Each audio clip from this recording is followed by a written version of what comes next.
presentation. I'd also like to announce that we have a new member of the UNH family, Kathleen Barnes, who has, Kathleen, to stand up. People can recognize her. Who's just joined us as Associate Dean of the College of Business. Now you know her door is always open, and you know you can start targeting her as well. All your requests. You know, today, this presentation was a bit of a dilemma for me. Armando asked me if I would come to the research forum and make a presentation. So my immediate thought was to, okay, come and talk about my recent research. And the more I thought about that, the more I thought that, you know, these past 6 months, I've spent a lot of time, you know, talking with people about what's going on in the College of Business, and also getting to know the folks here at UNH, and in particular the faculty in the College of Business. So, you know, when I thought about making this presentation, I thought, well, you know, since I've listened to, you know, folks and what they've had to say, and now given the floor, this was my opportunity to come and tell you a little bit about me and a little bit about sort of my narrative. So Armando had suggested this title, which he wrote up and said, well, you know, global leaders, global vision. And when I thought about that, a lot of that was tied to a lot of my recent research, which I'll talk about later in this presentation. But for the most part, I thought about this in the context of what we're trying to do in the College of Business. But more importantly, I framed this in a way that I wanted to talk about where I think we've been as a field in business. So I want to talk a little bit about, from my perspective and my narrative, about where I think we've been. Then I thought, well, you know, we are in the midst of sort of moving the college forward. I wanted to sort of reflect on the current B-school model, sort of what's going on in business schools. And I want to talk a little bit about that. And then I want to talk a little bit about this whole idea of a cliff in the context of my own narrative. And then suggest that there's a path forward and what some of those requirements as we move forward, what those might be. So bear with me. At the end of this, you know, more than happy to open the floor, recognizing that this really is, you know, sort of my own narrative. So let me start with talking a little bit about my background. You know, I actually started out in the business world before I even did my business degree. And I started out as sort of a frontline supervisor, where I really was responsible after coming out of college for doing a job and trying to do it well, but all of a sudden being put in the position where I had to supervise people, which I knew nothing really about. And not only did I not know much about it, most of these people were older than I was, so I had absolutely no clue. So in those first couple of years of, you know, trying to understand sort of my own job and what I was doing and how to supervise people, I sort of came to the conclusion that as my career sort of progressed, that I might want to know something a little bit more about the business world and business knowledge. So in fact, while I was working and sort of struggling with a lot of these dynamics of supervision, I decided to go ahead and sort of pick up this doctoral degree from the Wharton School. So as I was moving through my career, I was also being promoted, which meant that I had greater and greater responsibility, more and more people to supervise. And I actually thought that my degree from the business school really put me in a really competitive position to answer some of the questions that I really had about how to lead an organization forward and how to supervise people and how to set the organization on the proper course of action. And I actually discovered that a lot of the things that I had learned in business school when I went to apply them just weren't working exactly the way they told me they were going to work. And so I found myself managing a company, a CEO of a company, where I had 3 or 4 different satellite operations across the U.S. And so not only did I have people to manage, now I was really responsible for the organization. Plus, I had people who were geographically, stretched across the U.S. And I was trying to apply some of these principles, and boy, it just was not working. And I really thought that I had the answers. I thought I had the models, I thought I had the answers. And so I finally reached a point where I sort of said, I don't understand why things are not working the way I was taught, because in the real world, when I tried to apply them, it just wasn't happening. So I actually decided at that point that I had a lot of questions about why things didn't work the way people thought they should in the real world. And some of the experiences I was having, I wanted to be able to sort of work through and ask some questions. And the only place I could really sort of do that was to go back into academics, because this is the one place in the world and the one job in the world where they really pay you to think. In the real world, very often they pay us to both think and do, but in academia, they really give you the opportunity to begin to think through some of these things. So I actually sort of went back in, and went back into a business school and began to, sort of deal with the issues of, teaching in the business school. Now, my background at Wharton was in strategy and work theory. So those were my specialty areas. So when it came to the business school environment, I was immediately put into the position of teaching the capstone. So strategy was my area. And so the work that I was doing really put me in a position to begin to think about, well, how was I going to manage the course of strategy? What did I know about it from experience? What did I know about it from the books standpoint? And I developed, along with my colleagues in strategy, what I really felt, during this time period was the corporate terrain. In other words, this is what we were sort of teaching in the classroom, and this was in the 80s into the mid-90s, and we were looking at organizations as sort of open systems, and the kinds of things that we were teaching people in the classroom were really around issues of, how do you create adaptive organizations? Along with that, we were talking a lot about what we called resource dependency theory, which in organizational speak means that, you frame sort of the organizational context in a way that produces sort of a mindset that the organization is highly dependent on its environment for its resources. And that has consequences if you use that frame of reference. So, we were talking about resource dependency theory. In other words, organizations were dependent on their environment for resources. We were talking about adaptability. How do you adapt to what you see around you from an organizational standpoint? And then strategically, how do you plan a response to that? And that was tied to also this litany that we had about performance. So what was the performance orientation? We were very goal-oriented in our talk about strategy in the organization. We were very task-oriented.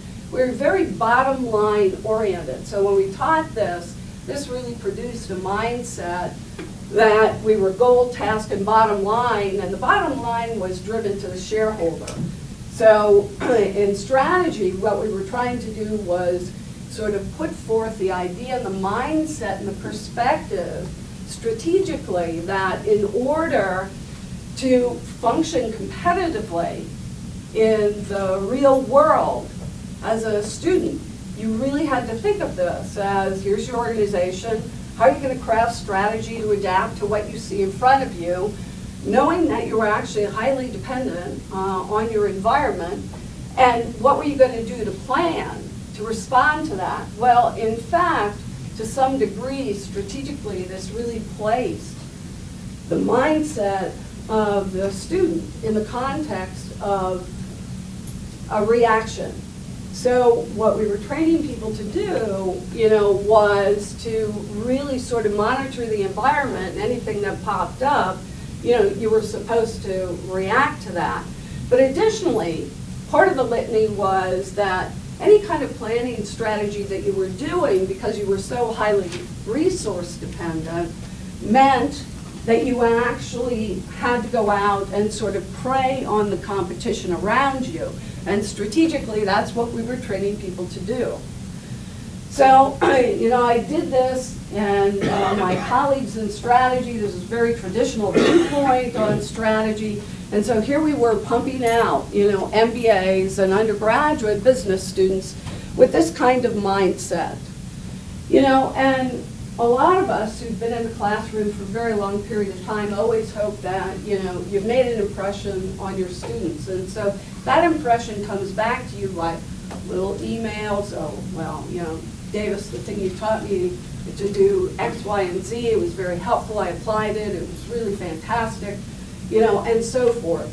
But in the strategy realm, despite the fact that we were sort of doing or promulgating this mindset strategically for leaders and managers and organizations, I wasn't getting a lot of calls. In other words, I wasn't hearing a lot from my students that, wow, that really worked. That really resonated, I applied it, it worked in the real world, and so forth.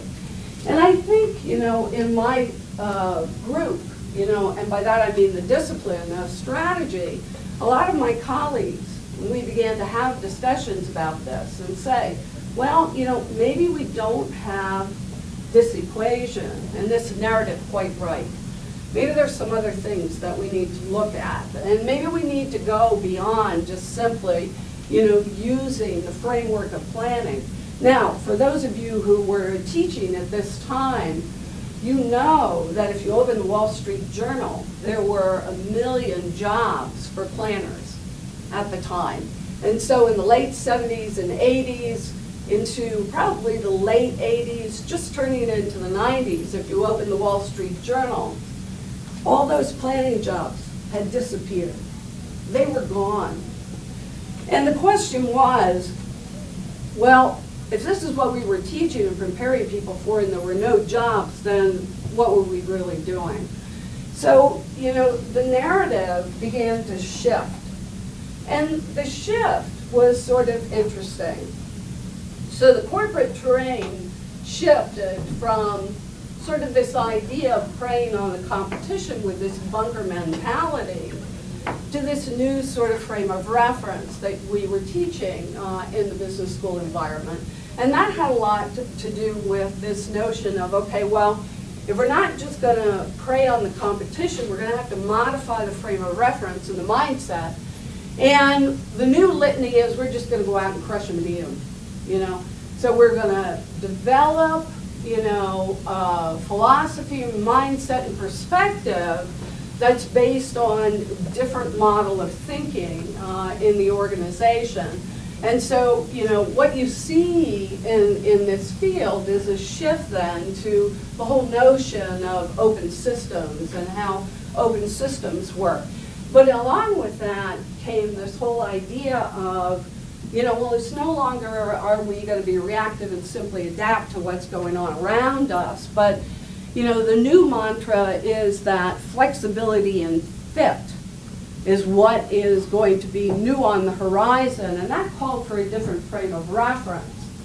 Here's where, we developed sort of this resource-based view of the firm. A lot of you are familiar with this. This is where you also see the market-based view of the firm sort of begin to emerge during this time period. And with that, you also have a move from this planning mode, which is very much operational in nature, very and tactical, to an elevation of thinking about strategy from a real strategic management perspective. Now that has its own problems. Theoretically, it has its own problems when you get into talking about management issues. So we went from the very tactical to the management orientation, and one of the things about strategic management is that to a large degree it's based on principles of control. So we were preparing people with this, what I would call a performance orientation, to move beyond just simply reacting to what's going on around you as a strategist or a manager or a leader in organizations, to this whole idea of being much more preactive. Preactive being the whole notion that if you go out and survey your environment, right, and you collect enough data, that you can build a picture, and then your strategy is a strategy of one that predicts and prepares for what you think might be coming. So it's very anticipatory, right? So not adaptable, right? Let's not adapt to what's going on around us. Let's go out, let's be smart. Let's collect all the data we need, and then let's go back and let's predict and prepare for what we think is going to coming down the pipe. And then let's be extremely flexible and figure out how we can fit into this whole picture. And so it really did sort of breed, once again, this sort of mentality of, all right, so we're the big monster, we're able to go out, we're able to pull out what we need, and we're going to predict and prepare for the trends that we see coming. And then we're going to design strategy to be very flexible and to fit into this new world. So very much, preactive in that sense. And here's where you also see some recognition that management is important, all right? Planning, well, it's operational, but management, yeah, okay. So the management dimension of this is where you finally see this whole notion of values begin to emerge into the actual literature in strategy. Prior to that, no, we're talking planning. Values, what are values? So here we find the recognition that values do matter. And if you open a textbook during this time, you'll see that all of a sudden mission statements become important. That's where this values piece begins to emerge. And in the field, there's this acknowledgement that, oh yeah, well, you might want to talk about mission statements because it has something to do with strategically moving the organization forward. Here's also this recognition that this cross-functional piece becomes important. People aren't quite sure how. That's the strategic management piece of this. Prior to that, we didn't talk too much about this, but this cross-functional coordination, this is where you also find in the management literature, for example, the importance of teams, teamwork. What do we do about that? Somehow we have to have marketing and R&D talking to each other and also talking to production if we're going to generate a strategy for the organization. But the strategies, once again, are very bottom line and shareholder oriented. And so you see in this whole sort of mindset and perspective of what we were teaching in the classroom, that we were focused on producing shareholder wealth. And that was the bottom line. So when we talked about strategy generation, it was always revolved around, well, what's the return on investment for and the production of shareholder wealth.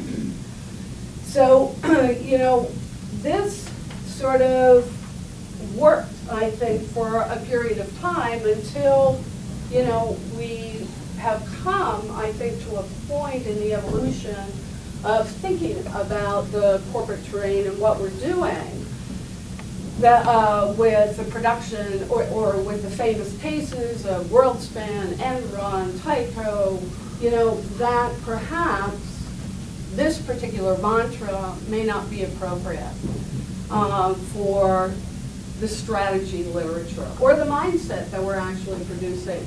And I honestly have to say, from a business school standpoint, once again, I think about the hundreds of MBA students I sort of put out into the marketplace, and I wasn't getting a lot of calls back. Hey, that's really good stuff, that you taught me there. That really works. So nobody was coming back and really saying that. So it was at that point that I really began to sort of rethink some of the things that we were doing and began to have some additional dialogue around sort of the mindsets and perspectives. What were we communicating to our students? How were we preparing our students? How do we, begin to get that return on investment back into the business schools?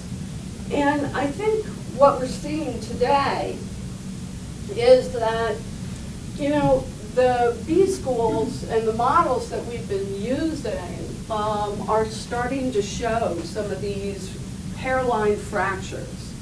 We've been very diligently teaching people what we thought was appropriate, what we thought was needed, and we're seeing a few cracks in the business school model. I mean, it used to be that, we recruited what we felt were the smart students who were willing to pay, right? And in that context, we put them through a process. And this was Rita McGrath's characterization of this, but I think she did a great job. She's at Columbia. And she said, the business school process then was to, hang on to these selective admissions, raise your admission standards as far as you could, then take your students, basically do no harm, right? And then push them out on the other side and put them into, jobs and selective placements that would come back eventually back into the business school environment as sort of a validation. In other words, they'd send more people to our program because they thought they had learned something, and it was very effective and valuable.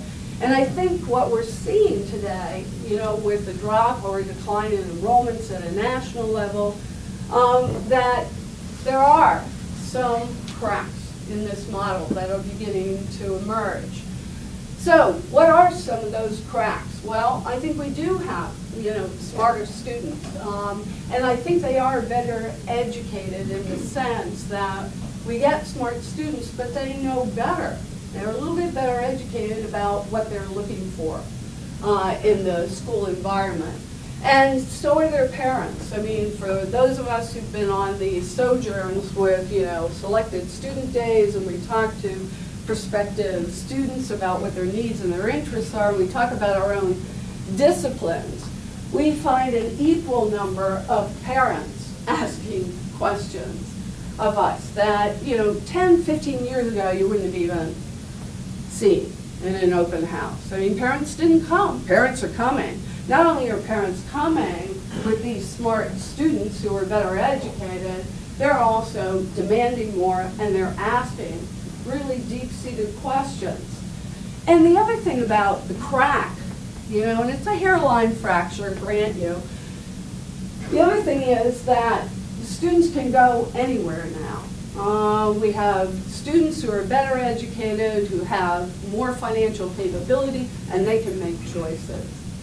And there are possibilities for them beyond simply coming here. 10, 15, 20 years ago, they may have had much more limited opportunities. They're willing to pay. Well, we're all assuming that they're willing to pay, but we're seeing some cracks in that model too. And if you talk with people here at UNH, right, you talk inside, you talk outside, the dialogue is really around willing to pay how much? For what? Right? What will I pay for? Maybe. It used to be only game in town, pay for that. Well, the game has shifted, and so it is a big maybe, about how much people are willing to pay for their education.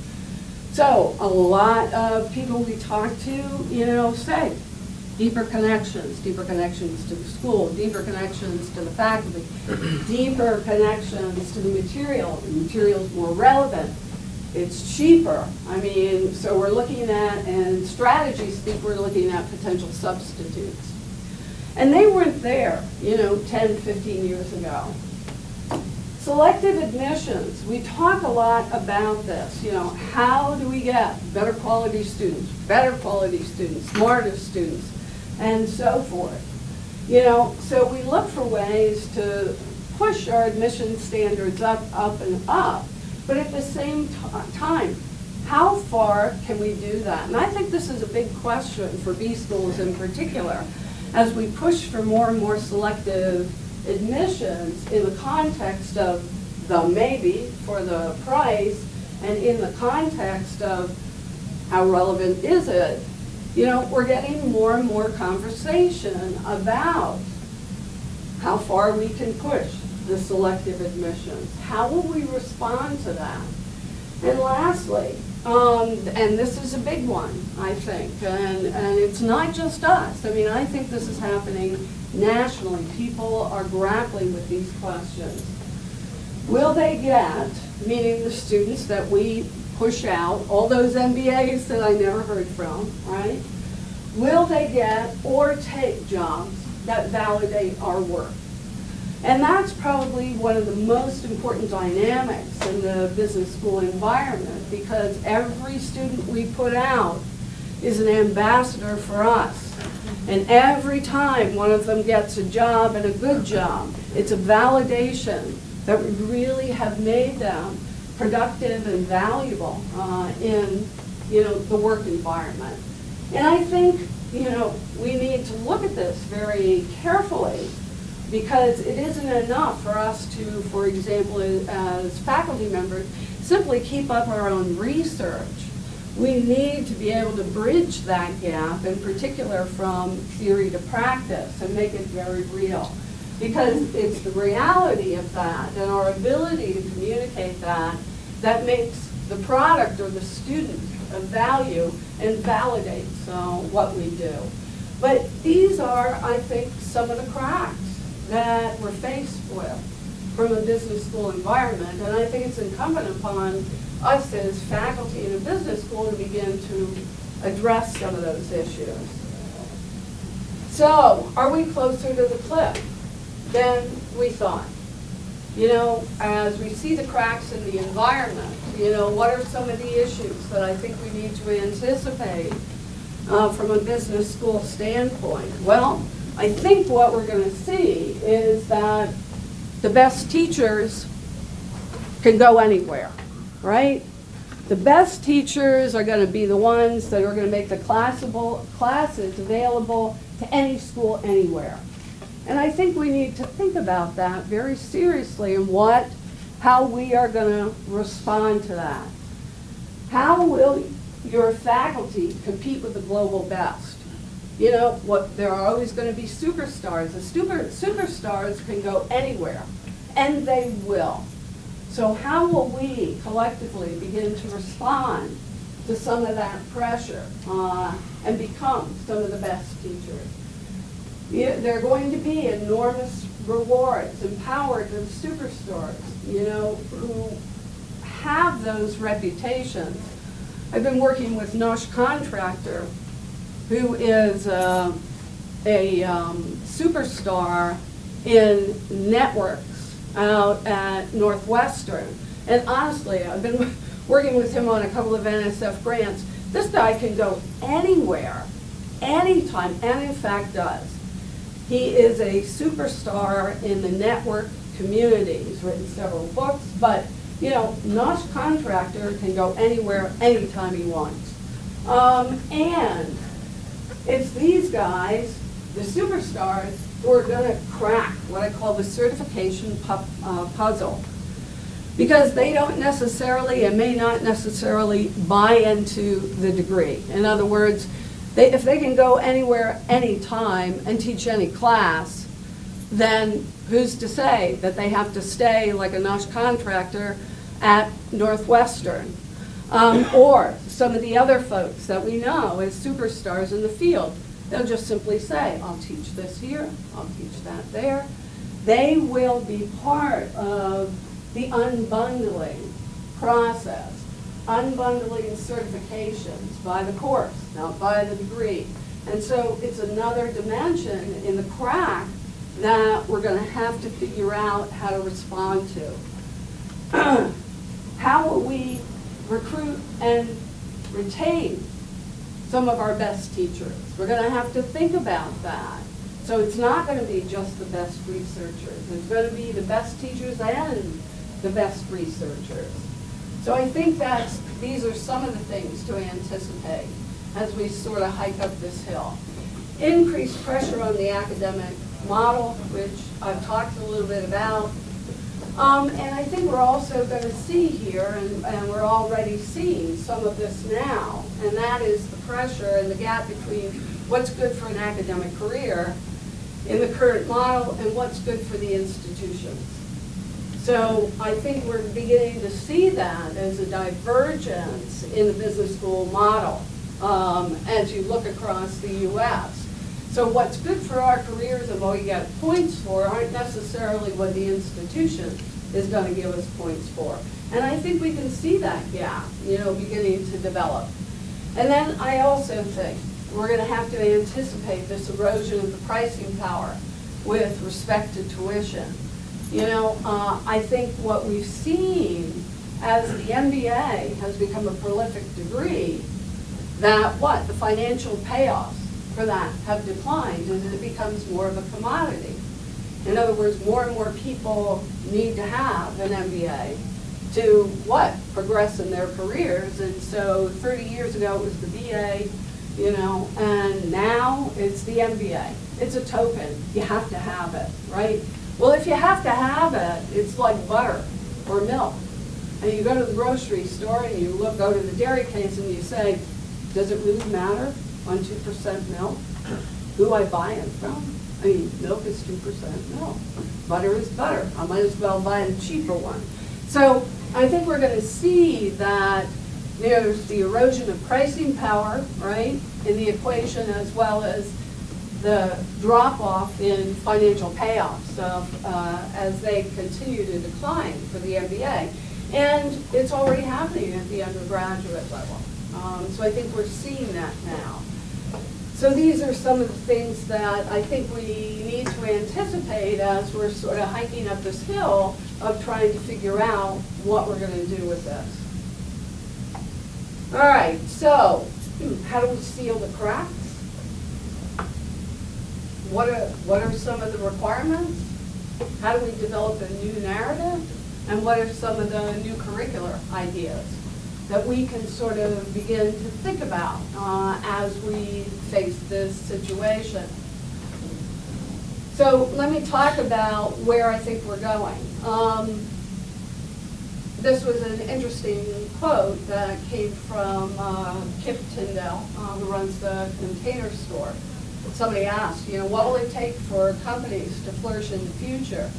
And his response, this was Sisodia's response too, that companies really must be aligned with the new realities of the world, and they must embody a more conscious way of being. Well, that in some respects may strike fear in people's hearts. To hear the idea that a more conscious way of being? How do we translate that sort of notion of a more conscious way of being into the classroom and into the context of, sort of the business school narrative? Well, I think one way that we can do that is change the mindset. And now this is my narrative perspective from the strategy standpoint, where praying and crushing and eating the competition didn't work as effectively. How can we sort of redesign that narrative for the organization to make sense? And can we build that on new principles? In other words, I think some of these new principles really rest on this idea that organizations and environments are really interactive, and so in that context, we need to view organizations and strategies as co-evolving with their environment. So rather than reacting to what's going on, rather than predicting and preparing to what's going on, you sort of move into this realm of the fact that you really believe you can influence what's going on rather than react to it. So that brings up a whole different set of principles. Once you begin to think about organizations influencing environments rather than reacting and adapting, so then you have this whole idea of coevolution. In other words, I have the ability as an organization to effectively impact my environment as much as it can impact me. And so the vantage point is very different. Once you sort of step over that line and think about this in a slightly different way.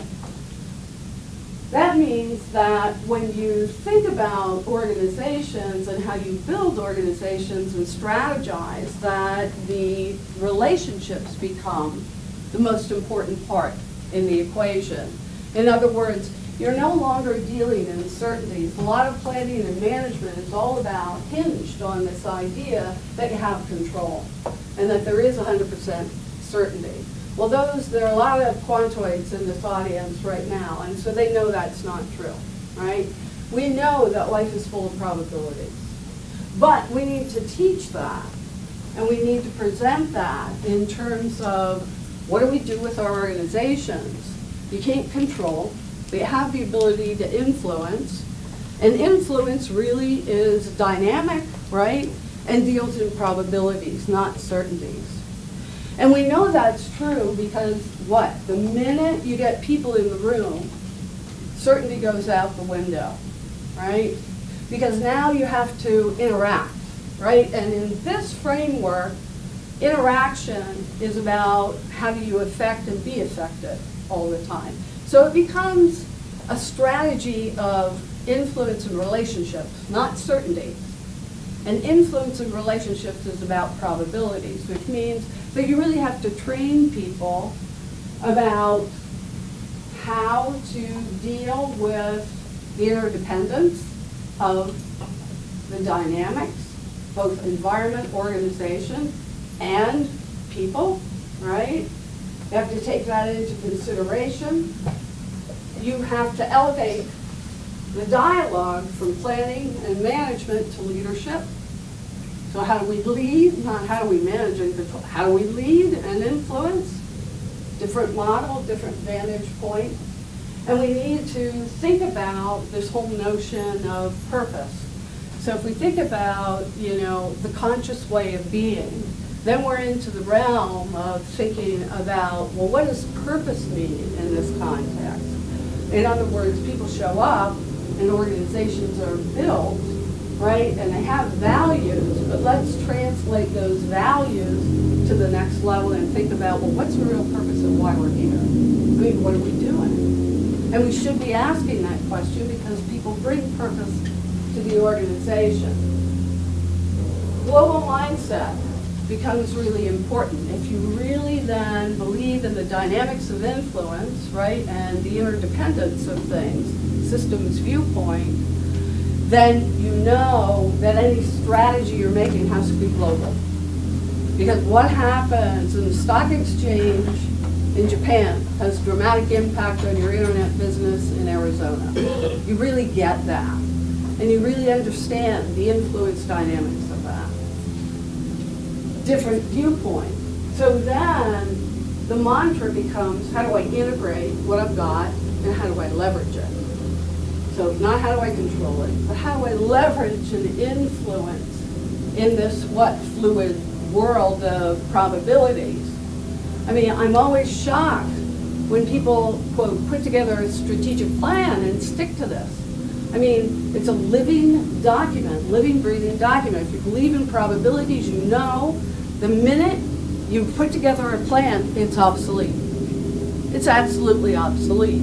So the best you can use out of a strategic plan is what? Some of the basic guidelines, and some of the basic principles, but recognizing that it's going to be modified. If you stick to the plan, you're like Big Blue, you're tanked, right? It won't work in this environment. So we need to think about different ways. So the performance orientation then becomes leverage. We focus on negotiation, right? Living in probabilities, you got to focus on negotiation. What are the dynamics of influence and negotiation? we ought to think about those relationships and how we build relationships, because it will be that web that supports the organization. You can't stand alone, because guess what? You don't control anything, right? So I would submit also we need to think about this whole idea of conscious. What does conscious, being conscious really mean? To some degree it means being mindful of the decisions that you're actually making from a business standpoint. I'll talk a little bit more about that. But we also have to think in the classroom about teaching not just about the tangible assets, but some of the intangible assets and the impact that this has in organizations. And I would submit that we need to not just talk about shareholder wealth. That's necessary, but it's not sufficient. In this sort of new world, we need to think about the production of not just shareholder wealth, but stakeholder value. And that has implications for relationship building. All right, so how do we do that? Well, we need to build new mindsets. And one of the things that we can do is begin to build a mindset around how we build high-performing organizations and what super-performing organizations really are all about. How do we define them, and what are some of the requirements to get there? So, Dave Barrera did some work on this early on, and in 2005 he went out and surveyed organizations, sort of like Jim Collins' work. It was on the heels of the good to great stuff. He did this in a more systematic way. Collins' work is so it's popular. But anyhow, so Barrera said, let's look at what constitutes a super performing organization.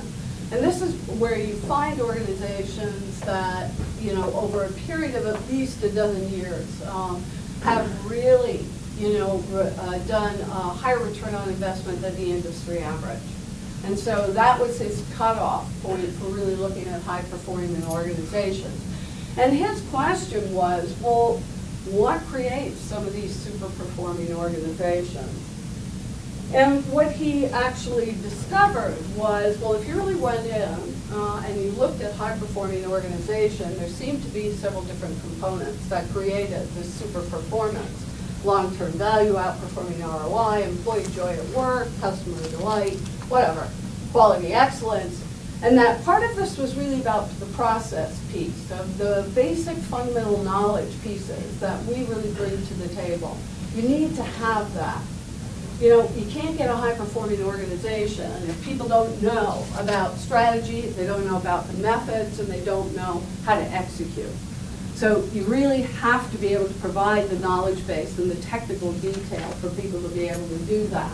But then you need to add this other dimension that he calls culture, and we need to educate people about culture in organization, because his observation was that it was the culture in organizations that very often created the competitive advantage. And honestly, in my field, we haven't been able to actually empirically prove that yet. The culture makes a difference.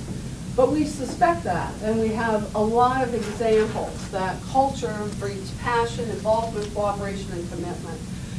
And that super performing organizations, if you look at them, have a very strong culture that has been developed by the management and leadership of the organization.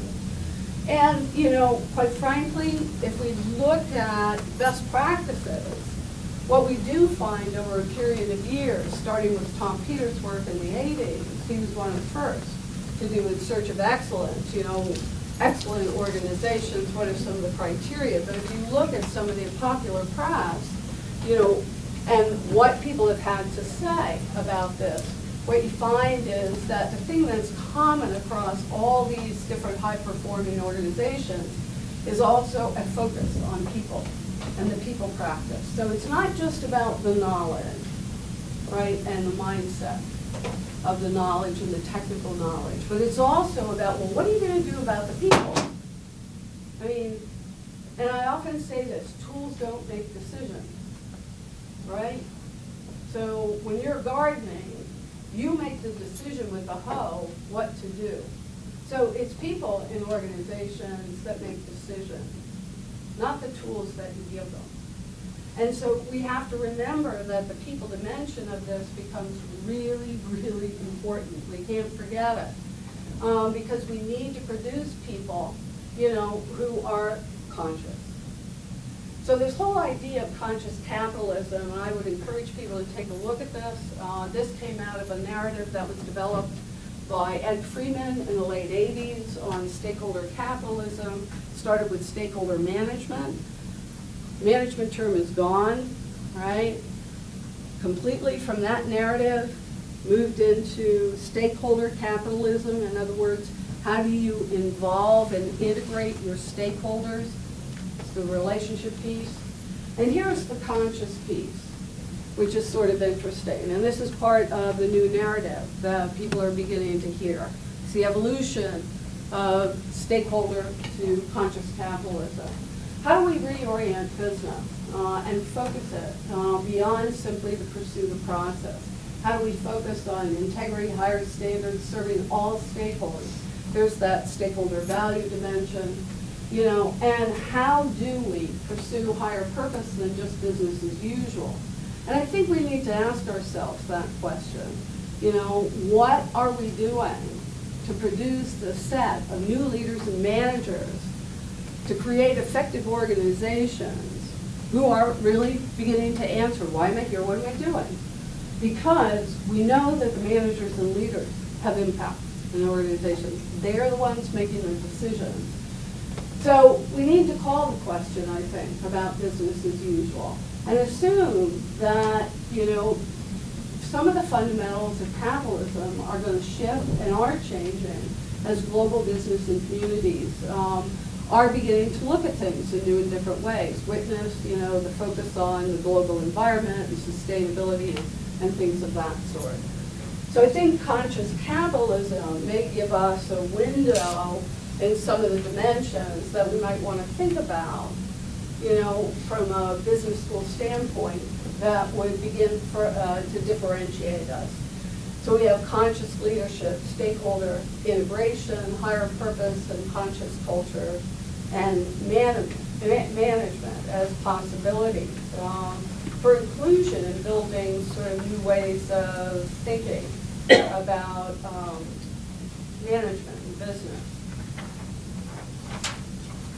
So if we're going to build new curriculum and we're going to build super performing organizations, we're going to have to look at trying to integrate elements of super management and super leadership, I think, in our curriculum. We're going to have to talk about that. I don't care if you're in accounting, you're in finance. How are you going to, you know, talk about the relevance of the context of what you're teaching in the importance of getting people to use that knowledge in a way to release some of the power and passion that you have in the organization? And I think as faculty, we need to ask that question. And it has to be bigger than us. And so we have to ask, you know, how to create super leaders and super managers. We'll need them both in organizations in service to creating these effective organizations. And I think, and this is some of my work, recent work that we just recently had published. We went out and interviewed, and this was a qualitative study looking at global leaders from a variety of organizations and sectors. So it was a multiple sectors study that we did. And we actually went in and interviewed you know, global leaders to find out how they were interpreting the global environment, how did they see leadership, how are they defining that today. And some of the things that we sort of gleaned from this and some of the major themes were that, you know, global leadership is really going to require us to cultivate knowledge seekers. So when we think about who we're producing in our curriculum, we want people who are curious. I mean, we have to cultivate the curiosity and the knowledge seeker in students. We also have to teach them to be flexible methodologists, and if there's any group that can do that, I really think this group can. You know, the ability to understand the methodologies and the ability to train people to think about how to flexibly use them in service to the organization. So, control aversionists. When we talked with global leaders, one of the things that they constantly said was that they really weren't in control of anything. And they didn't even try. That in fact, very often what they did was sort of step away from the whole idea of control and really sort of use this whole notion of teamwork and equality as the driver for higher levels of performance in their organizations. So, and in addition to that, they really never assumed they had all the answers from a leadership standpoint. In other words, it didn't matter where. If they needed a capability in the flat world, they would find it. And that you had to be a good change agent. You had to be very open-minded, self-regulated, and you had to be willing to help build the environment. And so there was this dynamic from a systems-based standpoint that you were really having some interplay. So, organization as super performer. What does that mean? Well, we need to create the entrepreneurial spark. So as we push people through, quote, let's not do no harm, let's think about how do we cultivate that curiosity and that entrepreneurial spark? How do we get people to be real strategic thinkers? So while you're teaching some very fundamental things, how do you get people to sort of move that into the strategic realm and think about those applications? How do we get people sort of beyond simply the idea that you can re-engineer everything? In other words, let's get rid of the whole idea that you can control through tune-ups in organizations. I don't think that'll work. How do we throw out control? How do we focus on purpose? How do we build sustainable innovation and creativity through intrapreneurship, not just entrepreneurship? How do we then create belief in the individual? I mean, you really have to understand that organizations really are about people. So that means you have to get people to think about some of the practices that they're actually using in terms of belief. You have to build ownership and create the conscious global leader who's capable of execution. So, B-school curricula for the 21st century. What should we be doing? Training people and educating people to be able to synthesize information. How do we get them to really create knowledge? Not just take information and modify the information. How do you really convert that into knowledge that's usable in the organization? To get people to think that way. So you give them the methods, but how do you get them to create the knowledge? How do you get them to sculpt what I would call responsible organizations? You know, think about the implications of the decisions you're making. Transforming culture. How do we get people to understand that they can redesign work processes and the importance of that? How do we reinforce the collaborative, the sustainable innovation, the global mindset? And how do we get people to understand the diverse set of stakeholder needs and integrate? And I think that means that we have to produce systems thinkers who are also problem solvers. So I think that's where we are. When I think about the cracks in B-school, sort of where I've been, the narrative, where I think we could go, we need to build innovative curricula. We need to think about scope, content, and delivery, online, traditional, and specialty. And I think we're making progress in that area. But we have to work hard to think about the content of what we're doing. I think we need to have creative, motivated faculties who are entrepreneurial and intrapreneurial themselves. And you have to think about that in the context of student growth and development. And even in your own research, you need to think about that. How are you bridging the research into practice for folks? how do we also, from a college-based standpoint, begin to build relationships? We need that. We won't survive without relationships. And every faculty member needs to think about that. You know, how do we build a relationship-focused college? And then how do we really become very nimble and a resilient culture? We can't be tied to deep level plans. It isn't going to work. The environment's much too fluid, so we need to be able to act in very resilient ways. So, a list of conscious capitalism in action, just as a parting shot, and organizations to sort of look at that we know in the litany. We've begun to act on some of these ideas and make them successful. Whole Foods, REI, connecting people to nature. Google, organizing the world's information, making it easily accessible. Southwest, J&J. So that's my narrative, and I appreciate your listening, and I'm willing to take any questions from the floor. And that was exactly an hour. And thank you.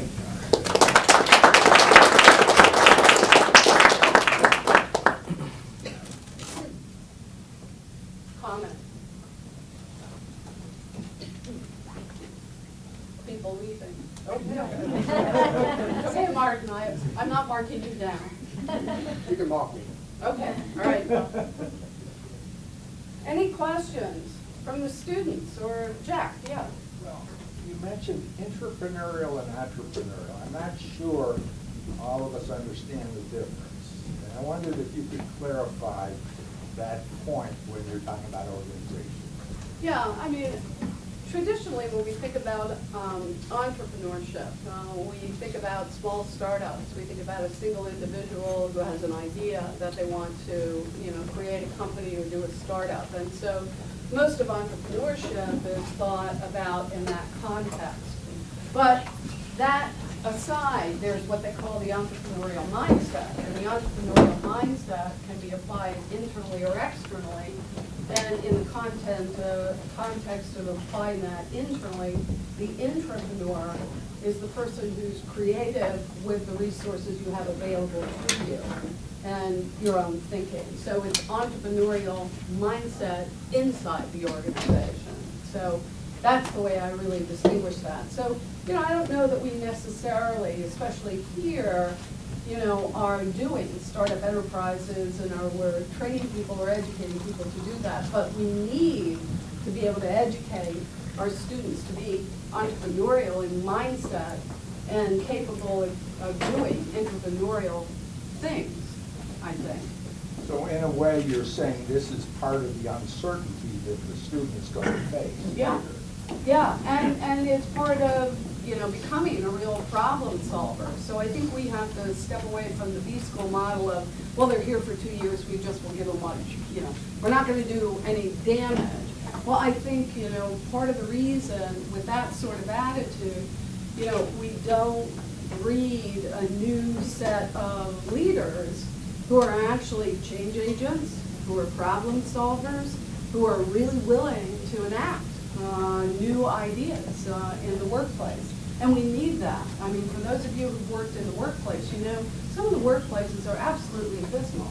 I mean, a lot of organizations have truncated their learning, and it's been truncated because, mistakes are not tolerated.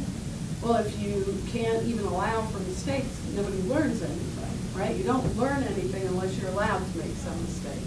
So I think that in the, quote, do no harm sort of framework, we haven't sort of established a framework for saying, you know what, it's okay to make mistakes, it's okay to be entrepreneurial, it's okay to be a leader, and it's okay to understand that you have to deal with other people. It's not enough to know the tools. It's not enough. You're going to need more to build an effective organization. We may be giving people the tools for efficiency, but we're not necessarily giving the people all the tools necessary and the mindset necessary to build an effective organization. So that would be my argument. Yeah, yes. With respect to the academic institutions, you say there is a gap between career of the teachers and what the institutions want. I think we're seeing more of that. Yeah. But usually in the academics, like given the main thing is scholarly work and the teaching, the teachers set the goals. The teachers, professors shape really the objectives, most of the processes. So how, where is that? Well, I honestly believe, I mean, even if you've been in some of these conversations we've had here, as you see the onset of online delivery and the push for different alternative methods, the conversation has shifted with the faculty. In other words, intellectual property all of a sudden becomes an issue. Who owns what? How much do you own? How much will you engage? And the more the institution says, hey, I really think we need to be doing this, because guess what? The students, I have, 300 students sitting out here, across the nation who will take this, and don't tell me, you don't want to do that. I'm going to, you either ante up. So this is part of the gap that's beginning to happen between institutional goals, right, and faculty academic careers. Because we haven't necessarily been trained to think in those terms. I mean, we're mostly, my first opening slide was a bunch of cats looking out the window. Well, that's sort of what academia is. We're all side by side. We're not in a pod. We're not a pride. We're not, we're like a bunch of independent contractors, right? But the institutions, more and more, as the price sensitivity begins to increase, is beginning to what? Ratchet up the pressure to, and that's creating some of this gap. So I think we're just at the front end of feeling this, and I think it's a hairline. But I think we need to figure out as a school how we're going to respond to that, and how we're going to handle it, because it's coming. And so that would be my response to that. Because that isn't, I mean, you never got points for what the institution wanted. You got points from your home discipline, and that's really where you receive the kind of recognition that was really important, not from your institution. They recognize that by giving you tenure. But there are a lot of schools moving to detenuring their entire faculty for this reason. And there's some of them that have already done that. And the other thing you'll see across the nation is a lot of schools have what? They don't hire, they don't create any more tenure slots. They're doing non-tenure track contracts. I mean, where I came from, at GW, that's exactly the position the administration took. No more, we're going to be very limited tenure track lines. You're allowed to what? Hire a non-tenure track contract person, and that's tied to your enrollments. And if your enrollments go down, guess what? Your person goes. So you see more and more of this modification going on, and I don't think we can have our heads in the sand about that. I think we need to, take a position, think it through, and come up with a response. So I think that's another sort of hairline that's been developing for a while. Other comments? Very sobering, I know, but there's light at the end of the tunnel. We've got energy and passion. Well, I'd like to just make sure that there are no serious people who are waiting to speak. I have to know what the hedgehog concept is. Oh, the hedgehog concept from Jim Collins, where it's sort of this flywheel idea that there are certain dimensions that really sort of drive, the business. One dimension of that was purpose and commitment, and leadership. Another was, passion for and the ability to actually execute your passion. And so it was this sort of triumvirate, sort of overlapping circles with the flywheel.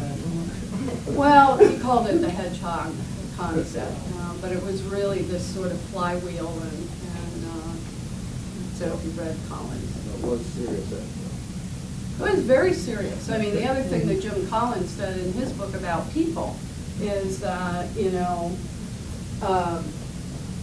so much of having super performing organizations is having the right people on the bus, right? So we talk about that in the classroom, but the question is, who are the right people? And do we really have a conversation with our students about how you get the right people on the bus? In other words, if the bus is moving forward, how do you open the door and ask people, get off? You don't belong here. I'm headed this way. You clearly are not, And how much of that do you really want, too? Because I don't think this is about, getting people between the lines. In other words, trying to regress everything to a common purpose. I think that won't work. Common sense of purpose. It's not the case that super performers walk away by themselves. I'm sorry? It's not the case that super performers will walk away by themselves. They usually have a sense when to walk away. So the problem with super performers may be to maintain them actually in the bus. Yes. Not to invite them to walk away. Yeah, exactly. And I think, from a super performing, from an organizational context, the question is how do you cultivate, the right people to really make your organization a super performer? And that calls for a different set of tools. It takes time. It takes time as well. Yeah. Right? Paul? You see the same model for the undergraduate program and the MBA? Because even from your presentation, I had a sense that you were mostly talking about MBA, not the undergraduates. On the other hand, when you talked about the parents asking questions and so on, that purely refers to the undergraduates.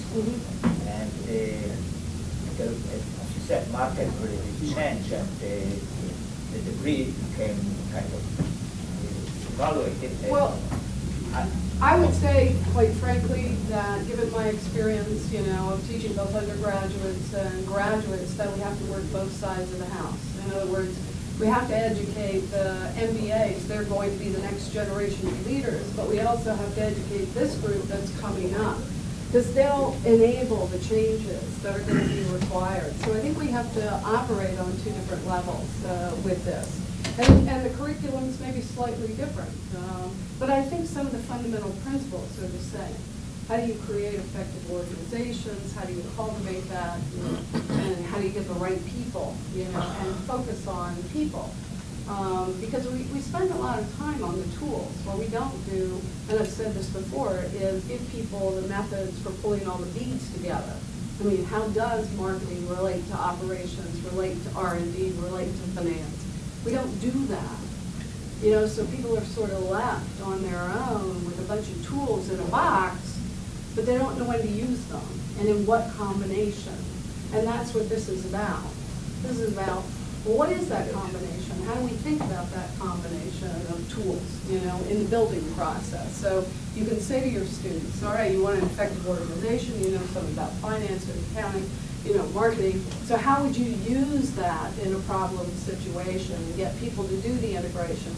Because if you've worked in the real world, one of the biggest problems I had coming into academia after being an executive was to decompose the analytics of the decision making I was doing. Because at any point in time, I was fully integrated in the moment with all the tools I had. And that's the way that happens. I mean, you don't have time to say, well, wait a minute, I gotta go down here and get this tool, or wait, I have to go get, it's in the moment, you have to be fully integrated with all of it in use, because you don't have the luxury of time. And so to convey that to students, I think we need to prepare them in some ways for that, and we're in the best position to do it. From my experience, I just noticed that first, our undergraduates are ending up really at the entry positions. They are getting jobs, that's common, not only from UNA, but from other colleges. Now, even if they were marketing, they may end up in some kind of financial Right. services, or Right. if they were in HR, they may end up in operations and so on, or Right. purchasing or salesmen. So practically whatever their major was doesn't really Right. predict what they will do. And I think that's absolutely true. And I would argue all the more reason then for us to, educate people to be able to fully integrate some of those things, at any given point in time. In other words, how do you produce really good problem solvers? And get people to understand that things are interconnected. I mean, they aren't discrete units, and they aren't separate. They're integrated, and that's a tough road to hoe. I mean, but I think we need to think about ways, because I actually believe that could be a real differentiator, because most business schools aren't doing that. They don't know how to do that. They haven't thought about how to do that. So it's a real challenge. But it would produce better product on the other end, with students who are really capable and ready to step in and say, I had that in marketing 3 years ago, but I also have this in accounting. What happens when I put those two together at this point in time to solve that problem? And that's really what we want, is people to be able to think about it in that way, the problems that they're faced with. So, yeah. So what I understand mostly what you're saying is to connect all the departments or curriculums in a way together, become more interdisciplinary and become more applied, then we can really serve better to the student needs for the future. Instead of teaching like the other Ivy League schools or superstar schools, the only theory, you're going to apply more. Maybe give a little less theory and also add also a little bit more experiential education, like as international, because the world is, I guess, going on this way. I think we are, quote, known as the experiential educators. I'm not sure we're fulfilling that promise, but I think this faculty has the capacity to come up with solutions for that. And I actually think that would service our students more. But I think the bigger question is how we as faculty sort of sit and say, not what is my, technical knowledge and economics of mine and strategy, but ask the question, what does the student need to know, fundamentally, and then what do they need to know to build, to become a problem solver, and someone who's capable of painting their own canvas. In other words, we have to build that capacity, because we can give people all the paints and the colors. What we can't tell people always is how to combine the colors, because context is everything, right? Problem context is everything. So at any given point in time, what we want to be able to do is say, here are all the paints, here's the palette, here's the canvas, here's the problem. You combine, we know that we're going to give you the capacity to pick up the paints and then paint your own canvas in this context. And that's a real challenge, because it means I have to say, well, maybe they don't need so much strategy, or maybe they need less about markets and they need more about, operations in this context. But we look at it from a problem standpoint and a thematic standpoint. I mean, you could do the whole curriculum as, the organization, the inside, the outside, and then the curious leader, or something like that. But I mean, you could do that thematically, and I've tried to do that with the EMBA. Which I think is a closer approximation maybe for trying to answer some of those questions. But I think it's a challenge. It's the same challenge that they're doing in A&S, right? How do you produce the knowledge seeker?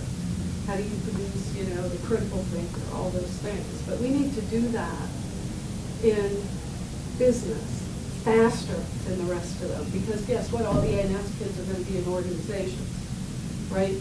So we need to have our people there and prepared to really be that next generation in the vanguard. And that, that's a tough job. Yeah. Thank you. Thanks for coming.